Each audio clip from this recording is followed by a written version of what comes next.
여러분들이 너무도 잘 알고 계시는 오병이어 사건이 있는 그 스토리를 담아놓고 있는 말씀입니다. 오병이어 사건은요, 예수님께서 축사하신 이후에 물고기 2마리와 보리떡 5개로 장정만 5,000명, 어린아이와 여자들까지 다 포함하면 한 1, 2만 명이나 되는 사람들이 배불리 먹고도 12바구니가 남았다라는 놀라운 일이 벌어진 기적의 스토리입니다. 교회를 안 다니는 비신자들도 알만한 그런 기적의 사건이에요. 자, 그런데요, 이 본문 말씀에는요, 읽으면 읽을수록, 더 알면 알수록 기적의 사건이라는 것과 더불어서 은혜가 되고 소망이 되는 그런 의미가 담겨져 있습니다. 그것은 바로 공급자가 필요한 나와, 그리고 공급자가 되어주시는 예수님입니다. 어렸을 때는 부모님의 그 적극적인 지원과 헌신으로 기본적인 필요들이 다 공급을 받고 채워짐을 경험하면서 성장을 합니다. 저도 보시면 아시겠지만 되게 귀하게 자란 것처럼 보이시잖아요. 예. 저희 집이 그렇게 경제적으로 여유가 있거나 넉넉하지는 않았지만 제가 느끼기에는 크게 부족한 것을 경험하면서 자라지는 않았습니다. 넉넉하지는 않았어도 정말 형편이 어려워서 일주일에 밥 한 끼도 제대로 못 챙겨 먹는 그런 일은 없었어요. 옷도 정말 낡고 해져서 너덜너덜 입을 수도 없는 그런 거적대기를 걸치지 않았습니다. 아마 여기 이 자리에 계신 여러분들도 그런 가난함, 그런 어려움을 겪으며 자라신 분들은 없을 것이라 생각이 됩니다. 그렇게 부모로부터 모든 것을 다 공급받고 자라다가 이렇게 성장하다 보니까 이 어렸을 때는 공급받지 못하는 어려움이 무엇인지를, 그 어려움이 얼마나 고통스러운지를 피부로 느끼지를 못해요. 이해하지를 못합니다. 그러다 보니까 어린 자녀들 입장에서는 언제나 당연히 공급자가 내 곁에 있는 줄로 그렇게 생각을 해요. 하다가 부족하면 언제든지 도와줄 수 있고 공급해 줄 수 있는 공급자가 항상 내 곁에 있을 것이다 라고 그렇게 생각하며 살아갑니다. 그런데요, 이 세상 어디에도 언제나 항상 필요를 채워줄 공급자가 없다라는 그 사실을 깨닫게 되는 순간이 찾아와요. 그때가 언제입니까? 유년기가 지나고 성인이 되고 사회를 경험하고 가정을 이루고 자녀를 낳고 키우면서 점점 더 시간이 지나면 지날수록, 살아가면 살아갈수록 이 세상 그 어디에도 항상 채워줄 수 있는 공급자가 없다라는 그 사실을 절실하게 깨닫게 됩니다. 부모님 슬하에 있을 때는 젊은 청년이라 할지라도 용돈 받아 생활을 하잖아요. 그러다가 이제 알바하다가 힘들면 어떻게 해요? 때려칩니다. 왜요? 그래도 내가 누울 곳이 있고 또 밥을 해주고 또 용돈 주는 부모님이 있기 때문에 이제 믿을 구석이 있잖아요. 그러니까 알바하다가 힘들면 어떻게 해요? 때려칠 수 있어요. 그런데 결혼하고 직장 생활하면서 자녀를 낳고 가정을 이룬 상황에서 직장 생활이 마음에 안 든다고 때려칠 수 있어요? 큰일 나잖아요. 그렇죠? 그래서 보통은 어떻게 합니까? 더럽고 치사해도 뒤에서 씹고 뜯고 맛보고 즐기며 참고 또 참다가 그 다음 플랜이 확실하게 세워지면 이제 때려쳐야 되겠죠. 아무튼 이렇게 인생을 살면 살수록 당장에 내가 일하지 않으면, 버티고 살아남지 않으면 안 되는 그런 현실을 마주하게 돼요. 왜냐? 어느 누구도 한 개인을, 한 가정을 유지시켜줄 만한, 계속해서 유지시켜줄 만한 그런 영원한 공급자가 이 세상 어디에도 찾아볼 수가 없기 때문에 그렇습니다. 우리가 이러한 현실을 마주할 때는요, 더 이상 뒤로 물러날 수도 없어요. 피할 수도 없습니다. 도망가거나 숨을 수도 없어요. 한 가정의 가장이 힘들다고 직장 때려치고 어디 숨을 데가 있어요? 없어요. 피할 수가 없습니다. 그러다 보니 그 힘겨운 삶을 살아내기가 어렵다는 것을 느끼면서 마주하는 그 현실 앞에 두렵고 겁이 나요. 언제까지 이 힘든 싸움을 해가면서 버티고 내가 살아가야 되지? 이 무거운 책임감에 불안감도 느끼게 됩니다. 내가 멈추면 우리 가정 망한다, 다 죽는다, 이런 절실한 마음으로 열심히 일하면서 사랑하는 가족들을 지켜내고 가정을 유지시키기 위해서 열심히 일하고 벌어서 공급해주며 살고 계실 것입니다. 자, 그런데요, 우리가 이런 살벌한 진짜 현실을 마주하며 세상 그 어디에도 공급자가 없다라는 것을 깨달았을 때 밀려오는 그 공포와 불안감, 그리고 그 두려움이 한순간에 바뀌고 승화되는 역설적인 생각으로 변화되는 순간이 있어요. 그것은 바로 하나님을 만나고 예수 그리스도를 정말 깊이 인격적으로 만날 때입니다. 주님을 만나게 되면요, 정말 살떨리는 현실 앞에 느껴지는 부정적인 마음들이 뒤집어지고 바뀌어지고 변화되는 것을 우리는 경험하게 돼요. 어떻게 바뀌고 변화됩니까? 우리 예수님만이 내 영혼과 내 인생의 필요를 채워주시는 공급자이시구나. 우리 주님만이 나의 삶의 영원한 공급자가 되시는구나. 이 사실을 깨달아지고 내 생각과 마음들이 바뀌게 됩니다. 그리고 그것이 깨달아지면요, 오늘 이 본문 말씀이 완전히 색다르게 다가오게 돼요.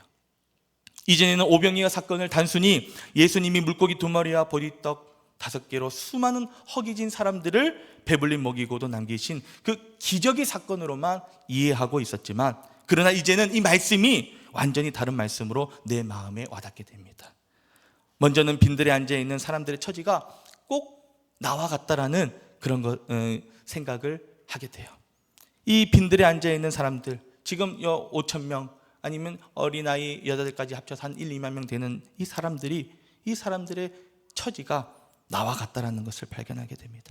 빈들에 앉아 있었던 사람들은요, 배고픔에 주려 있어도 그것을 해결할 힘도 없고 방법도 없는 사람들이었어요. 공급이 절실하게 필요했지만, 그러나 배고픔에 주려 있어도 어디에서도 공급받지 못했어요. 그런데 그런 사람들이 꼭 내 모습처럼 느껴집니다. 내 인생과 같이 보여져요. 건강하고 힘 있을 때에도 불안과 공포, 부담 속에서 하루하루 내 힘으로 버텨내며 살아가잖아요. 그런데 내 스스로가 공급자의 역할을 하려고 애쓰며 그렇게 살아가는데, 그러다가 이 건강에 적신호가 켜지게 되면, 이 건강에 문제가 생기게 되면 멈출 수밖에 없어요. 물질이 막혀버리면 주저앉게 됩니다. 관계의 끈들이 약해지고 끊어지면 살아갈 희망을 잃어버리게 됩니다. 한마디로 공급이 막혀버린 내 삶이 언제든지 공급이 막혀버리는 상황을 마주할 수 있는 약하고 약한 내 모습이 꼭 빈들의 사람들과 같다라는 것을 느끼게 돼요. 그런데 오늘 말씀을 보면요, 그런 그들에게 누가 공급자가 되어주십니까? 바로 우리 예수님께서 자비롭고 은혜로운 공급자가 되어주십니다. 예수님께서 친히 그 배고픈 사람들을 먹이시는 참된 공급자의 역할을 해주시는 것을 말씀 가운데 깨닫고 발견하게 됩니다. 모든 연약한 인생들을 고아와 같이 버려두지 않으시고, 상한 갈대를 꺾지 않으시고, 세상이 줄 수 없고 그 어떤 누구도 그 역할을 할 수 없는 완전한 공급자, 그 공급자이신 예수님을 말씀 가운데 만나게 됩니다. 그리고 그 말씀이 더 깊이 깨달아지게 되면 오늘 살아가는 연약한 내 인생도 예수님을 만나게 되면 그분이 나의 공급자가 되어주신다라는 그 사실을 내 마음에 깨닫게 돼요.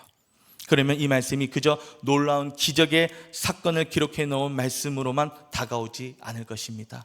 이제는 이 말씀이 공급자 되신 예수님을 소망하게 되는 말씀으로, 주님이 내게 주시는 말씀으로 다가오게 됩니다. 꼭 이런 주님의 공급이 나의 삶에도 일어나기를 기대하고 주님을 더욱 신뢰하게 만드는 내게 주시는 말씀이 되는 것입니다.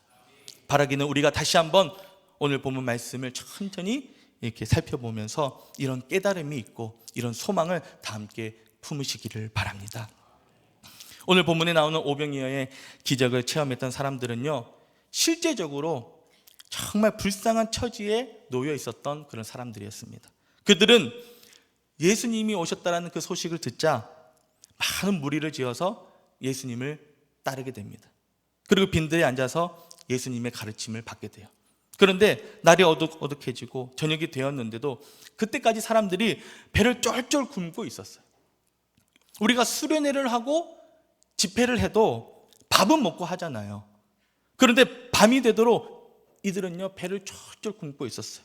집에도 돌아가지 않고 말입니다. 이 상황을 놓고 어떤 사람은 예수님을 따르던 사람들이 정말 가르침에 집중하고 매료되어서 배고픈데도 집에도 안 가고 앉아 있었던 것이 아닌가, 이렇게 생각하고 말하는 사람들이 있습니다.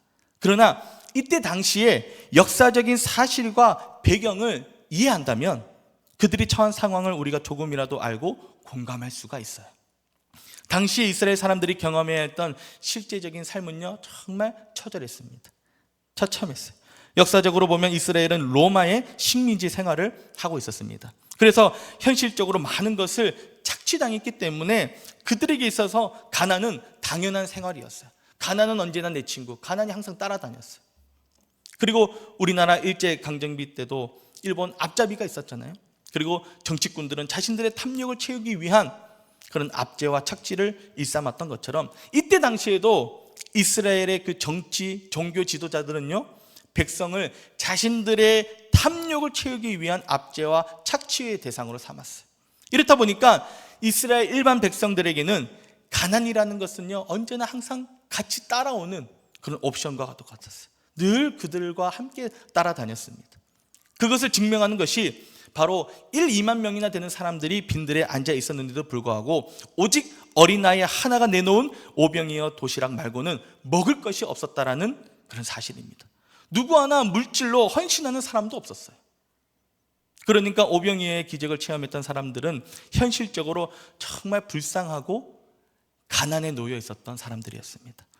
예수님을 만나기 전까지 그들의 인생에는 어떤 공급자도 없었고 그저 하루하루 메마르고 힘겹고 고통스러운 그런 삶을 살아가는 비참한 인생들이었습니다. 그러니 모든 일정이 끝나고 배가 너무 고파도 집에 가도 뭐 먹을 게 없으니까, 집에 가도 별 다를 수가 없기 때문에 사 먹을 돈도 없었기 때문에 배고프고 날도 어둑어둑해져도 떠나지 않고 예수님 곁에만 그냥 죽으라고 앉아 있었던 거예요. 그런데 참 은혜로운 사실은요, 그들의 그러한 처지를 예수님께서 다 알고 계셨다라는 사실입니다. 그들의 저 깊은 내면의 아픔까지도, 그들의 절실한 상황까지도 예수님께서는 다 알고 계셨어요. 그래서 그들을 긍휼의 눈으로 보고 계셨습니다. 그런데 안타까운 상황은요, 안타까운 현실은 이런 예수님의 시선과는 달리 그때 예수님과 함께 있는 제자들은 주님과 너무도 다른 생각을 가지고 있었어요. 다른 시선을 가지고 있었어요. 제자들은 예수님을 모시며 수행도 하고 실무도 하면서 누구보다 예수님과 가까이 있었던 사람들이었습니다. 그런데 주님과 같은 생각, 주님과 같은 그 마음을 공감하고 있지를 못했어요.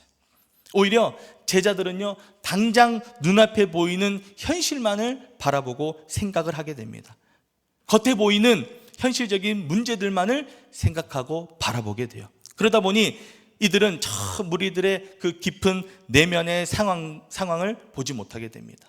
현실 문제를 탑하는 데만 급급한 그런 생각을 갖게 돼요. 그래서 사람들이 가지도 않고 먹지도 않고 날이 어두워져도 돌아가지도 않으니까 배고프면 어떻게 돼요? 배고프면 예민해지잖아요. 그런데 한두 사람도 아니고 우리가 학생들 데리고 수련회를 해도 마찬가지예요. 밥을 안 주고 진행하잖아요. 난리가 나요. 그런데 1, 2만 명이나 되는 사람들이 지금 배를 쫄쫄 굶고 있는데 집에도 안 가고 계속 기다리고 있어요. 남아있어요. 얼마나 예민해지겠어요? 자칫하면 수많은 무리가 괜히 소동을 일으키고 문제를 일으킬 수도 있는 그런 상황입니다. 그래서 이 제자들이 이런 이제 현실 파악을 또 하니까 먼저 선수를 쳐요. 예수님, 날도 저물어 가고 지금 이곳은 빈들이니 무리들을 촌과 마을로 가서 알아서 자족할 수 있도록 알아서 밥도 사 먹게 돌려보내시죠. 현실적으로 책임지기 어려우니까 각자 알아서 하도록 돌려보내자라는 그 제안을 제자들이 해요. 마가복음 6장 35절에서 36절 같이 한번 읽어보도록 하겠습니다. 시작. 때가 저물어가매 제자들이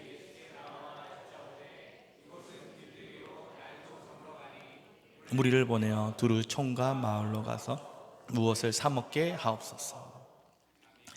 그런데 제자들과 예수님의 차이점은 무엇입니까?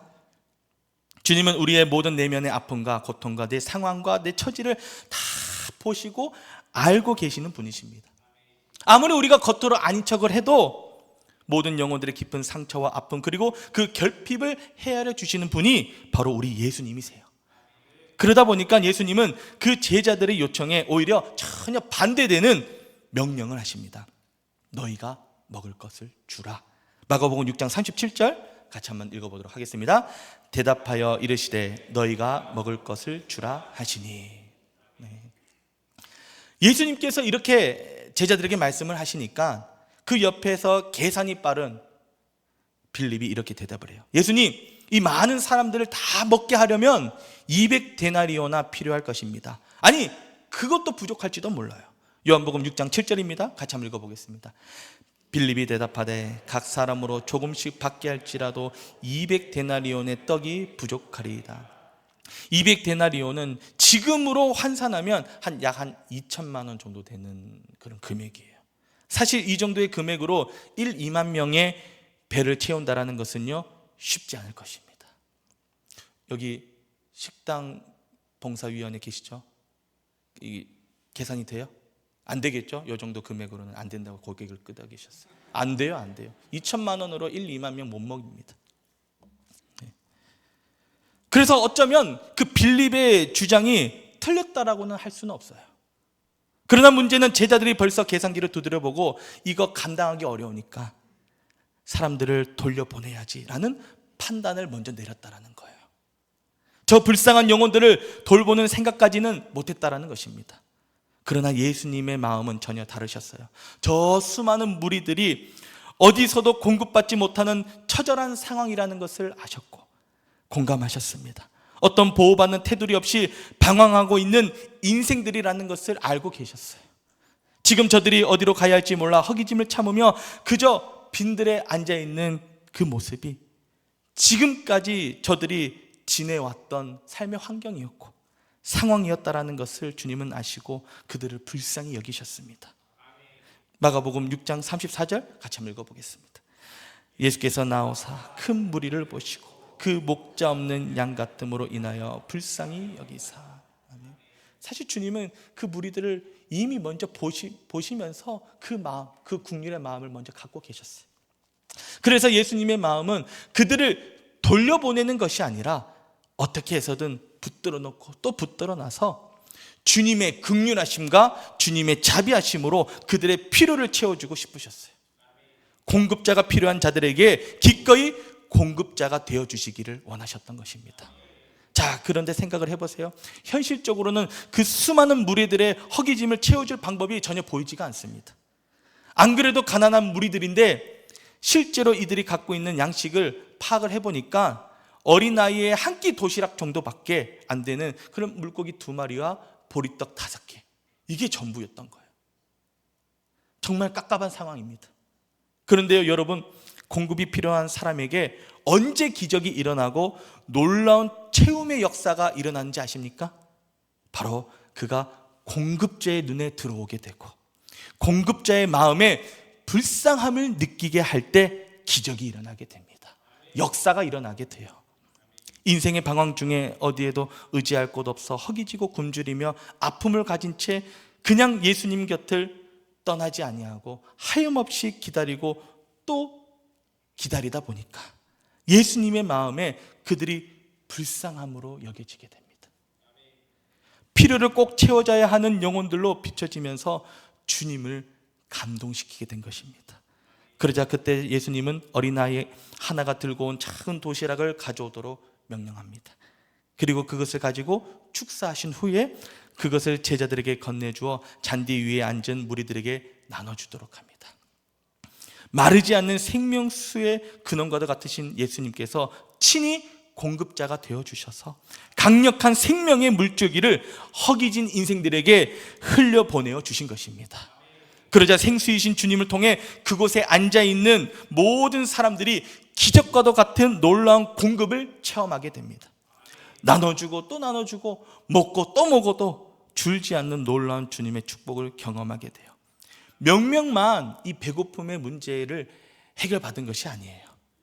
그 작은 도시락 하나로 2만 명이나 되는 사람들이 다 배불리 먹고도 12바구니가 남을 정도로 풍성하고 풍족한 공급이었습니다. 아주 놀라운 축복의 공급이었습니다. 우리 마가복음 6장 41절에서 44절까지 마지막으로 한 번 더 읽어보도록 하겠습니다. 시작.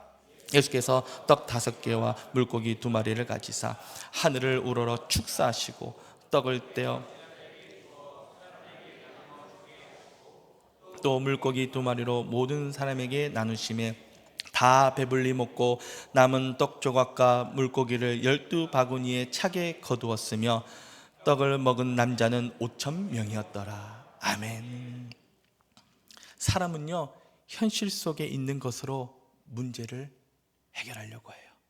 필요를 채우려고 합니다. 그러나 예수 그리스도는요, 하나님 나라의 풍족한 것을 가지고 베풀어 주시고 해결해 주십니다. 그러니 필요가 채워지고 공급되는 스케일이 완전히 달라요. 내 혼자 내 스스로 내 힘으로 채우려고 할 때와 예수님께서 공급해 주실 때 채워지는 그 스케일이 완전히 다르다라는 거예요. 그래서 예수님께서 공급해 주시는 곳에는요, 나만 문제가 해결이 되고 나만 잘 되는 것이 아니라 내가 속한 공동체도 함께 잘 되고 살게 되는 그런 역사가 일어나게 됩니다. 당장에 나에게 결핍이 있고 문제가 있어서 공급자 예수님께 간구할 때, 공급자이신 예수님은 내 문제만 해결해 주시고 나만 잘 되게 해 주시는 것이 아니라 나의 가정도 잘 되게 하시고 내 주변에 있는 사람들도 잘 되게 하시고 나와 함께 신앙생활하고 있는 공동체도 잘 되게 해 주시는 그런 은혜를 베풀어 주신다라는 것입니다. 그런데요, 여러분, 오병이어 사건을 읽으면서 혹시 그런 상상은 안 해보셨어요? 예수님께서 축사하신 후에 실제로 사람들에게 그 양식을 나눠준 역할을 한 사람들은 누구예요? 예수님이 그 바구니 들고 다니면서 1, 2만 명 다 나눠주시진 않으셨잖아요. 축사하신 이후에 누구에게 나눠줬어요? 제자들에게 나눠줬어요. 예수님의 12제자들이 그 사람들에게 공급해주는 그런 통로로서 역할을 했다는 거예요. 베드로의 손을 통해, 빌립의 손을 통해, 요한의 손을 통해, 바돌로메의 손을 통해, 마태의 손을 통해, 이렇게 제자들의 손을 통해 사람들에게 양식이 공급되고 그리고 나눠줘도 줄지 않는 기적이 제자들의 손에서 계속해서 일어나고 있었어요. 어떻게 내 손에서 이런 기적이 일어날 수 있단 말인가 감탄하면서 제자들에게 있어서 정말 흥분되고 짜릿한 축복의 경험이었을 것입니다. 그러면서 이전에 갖고 있었던 사람의 방법, 불신, 포기, 낙심, 책임 회피, 이런 부정적인 것들이 사라지고 그들에게는 오직 하늘의 양식으로 공급하시고 만족하게 하시는 유일하신 공급자가 바로 예수님이라는 그 사실을 확신으로 품게 되었을 것입니다. 원하고 바르기는 이 말씀을 통해 현재를 사랑하는 우리도 그들이 만나고 경험했던 예수님, 그들이 느끼고 감사하고 감격했을 예수님이 나의 영원한 공급자가 되어주시는 유일한 분이심을 확신하고 믿는 신앙이 우리에게도 있기를 원합니다. 우리 주변에 수많은 사람들이 세상에서 공급자가 없어 방황하는 인생을 살아가고 있어요. 지금을 살아가는 수많은 영혼들이 가라고 굶주려 있는 것을 보게 됩니다. 그래서 우리는 뭘 먹어야 돼요? 우리는 항상 두 가지 약을 챙겨 먹어야 됩니다. 뭐죠? 신약과 구약, 구약과 신약. 옛날에 좋았던 약도 먹어야 되고 뉴 약, 새롭게 또 주신 약도 먹어야 돼요. 신약, 구약 다 잘 먹어야 돼요. 그런데 요즘을 살아가고 있는 그 영혼의 공급자를 만나지 못한 사람들은요, 먹으면 안 되는 것들을 먹으면서 살아가고 있어요.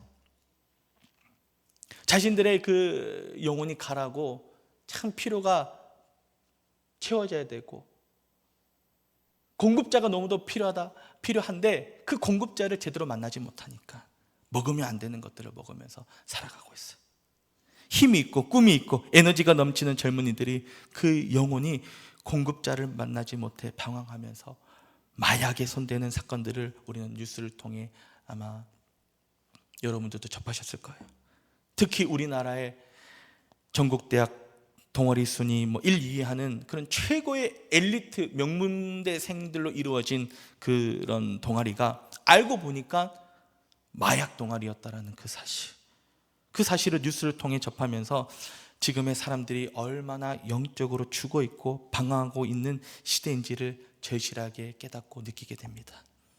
그런데 그러한 그들도 주님께서 불쌍히 여기시며 줄인 영혼들을 먹이시기를 간절히 원하시는 줄로 믿습니다. 그리고 그 역할을 은혜 중에 먼저 믿게 된 우리가 복음을 전하는 사명을 감당해야 될 줄로 믿습니다. 부족한 우리의 인생은 때로는 거친 길이를 걸어가야 할 때도 있습니다. 험한 산에 가로막히는 문제를 마주할 때도 있어요.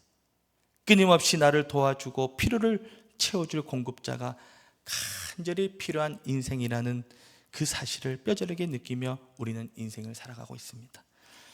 그러나 나의 모든 것을 아시고 내 연약함과 부족함을 아시는 예수님께서 영원하시고 완전하신 공급자가 되어주셔서 내 영혼을 채워주시고 내 모든 상황을 채워주시고 나를 인도해 주시는 분이시라는 것을 우리가 깨닫게 될 때, 우리는 그분을 만나게 되면 어떤 상황에서도 우리는 안전함을 누리는 삶을 살아갈 수가 있습니다. 공급자이신 주님의 눈에 불쌍히 여김을 받으면, 긍휼히 여김을 받는 인생이 되면 우리는 세상이 줄 수 없는 채움과 공급을 얻을 수 있다는 것입니다. 그리고 그 공급은요, 나만 잘 되고 나만 잘 살게 하는 공급이 아닙니다. 주변을 살리고 죽어있고 힘겨워하는 영혼들을 건져내어 주시는 주님의 놀라운 공급이며 아름답고 선한 공급으로 나타나게 됩니다. 이 자리에 함께 예배하는 우리 모든 성도님들의 영혼과 그 삶이 이러한 공급자이신 예수님을 만남을 통해서 모든 필요와 채움이 공급받는 복된 삶들이 되시기를 바랍니다. 뿐만 아니라 하나님께서 여러분을 통해 만나게 하시는 영혼들, 바라보게 하시는 영혼들에게 주님 주신 공급을 흘려보내고 나누어 주셔서 주님이 찾으시는 영혼이 그 공급을 얻고 살아나고 생명을 얻어서 주님께로 돌아오고 주님을 찬양하고 예배하는 자로 세워지는 크고 광대한 주님의 공급이 충만케 됨을 경험하고 누리시기를 바랍니다. 그리하여서 공급자이신 주님과 함께 하나님과 사람을 감동케 하는 우리 성문교회가 되기를 바랍니다. 마르지 않는 하늘로부터 공급되는 은혜와 축복 아래 언제나 하나님의 영광을 드러내는 교회로, 하나님만을 기쁘시게 하는 사명자로 살아가시는 주님의 복된 백성들이 되시기를 바라고 축복합니다. 우리 함께 찬양하고 기도하도록 하겠습니다.